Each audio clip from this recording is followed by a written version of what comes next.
Jetzt schauen wir uns noch einen weiteren Fall beim Datenaustausch an, also wieder die gleiche Funktion, Dateivorlagen, Datenaustausch. In dem Fall sind jetzt nur die Voraussetzungen etwas anders. Wir sagen also, wir haben hier eine V24 komplett neu installiert.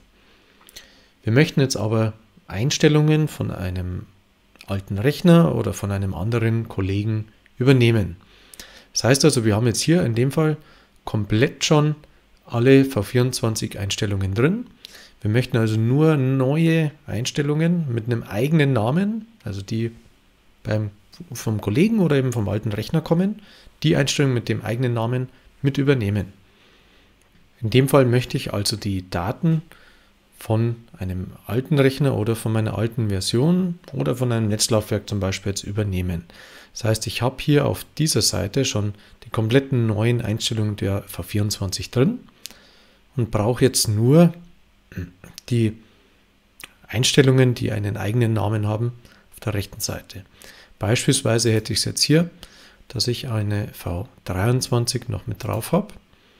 Gehen wir also hier zum Beispiel aktuelles Projekt und dann sehen wir hier, habe ich eine Dietrichs 23 und gehe hier in den gleichen Ordner, der hier bei der V24 ist, also Win4 GER. In diesem Fall wird es natürlich so sein, dass hier drin meine eigenen Einstellungen sind, nicht mehr wie vorher auf der linken Seite, sondern jetzt hier drin. Und dann habe ich da vielleicht auch eigene Gruppen und Favoriten angelegt. Also soll die Priorität in diesem Fall auch auf dieser Seite sein. Ich gehe also hier wieder auf Alle markieren und schiebe jetzt die Dateien wieder mit dem Pfeil nach links. Jetzt ist nur die Option eine andere. In dem Fall möchte ich ja ergänzen. Das heißt also, ich möchte die Einstellungen von der Seite, wo meine eigenen drin sind, hier rüberspielen und die schon vorhanden sind mit dem gleichen Namen sollen hier behalten werden. Also ist die Option jetzt hier keine. Keine sollen überschrieben werden, also nur ergänzt werden. Sind die Dateien dann rüberkopiert, bin ich auch damit wieder fertig und kann das mit Ende beenden. Jetzt zeige ich noch eine Kleinigkeit, wie man zum Beispiel auch einzelne Dateien, Einstellungen schicken kann. Beispielsweise, wenn ich jetzt mal rausgehe und gehe auf die Zapfeneinstellungen. Jetzt, wenn man hier das Ganze abspeichern würde und sagen, das ist zum Beispiel die Einstellung fürs Ab- und Zentrum, wenn es nur beispielhaft. Und das möchte ich an einen Kollegen schicken.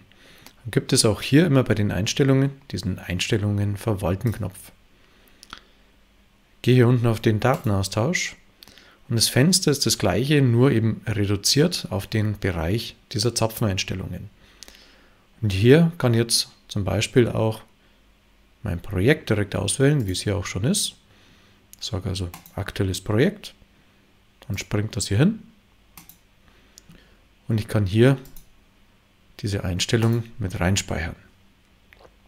Die finde ich dann auch in der Projektverwaltung.